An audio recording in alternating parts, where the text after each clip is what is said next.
তোরা আমার পিঠে চেপে ঘুরে বেড়া আর এদিকে যে আমাকে খিদে পেয়েছে সেটা তোদের কোনো হুঁশ নেই। হ্যাঁ রে, আমরা বুঝতে পেরেছি তো খিদে পেয়েছে। চল তোকে বড় রেস্টুরেন্টে নিয়ে যাই, নে পেট ভরে খেয়ে নে।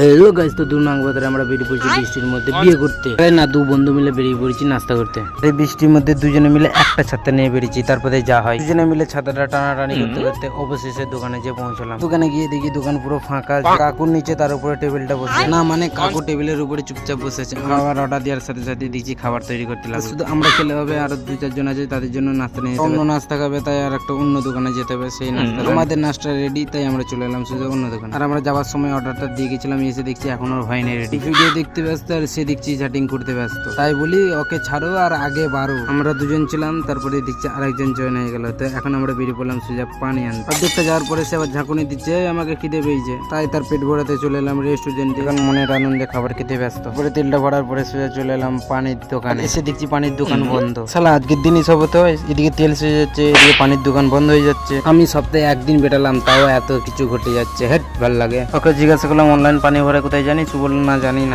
ওর কাছে হেল্প চেয়ে কাকুটাকে জিজ্ঞাসা করলাম, কাকুটা বললো ওই জায়গায় যাও, পেয়ে যাবে। আমরা পানি পেয়ে গেলাম। আর তোমরা চ্যানেলটা সাবস্ক্রাইব করে দিও, পাশে থেকো। তো দেখাচ্ছে নেক্সট মিনি ব্লগে, তখন টেক কেয়ার, বাই।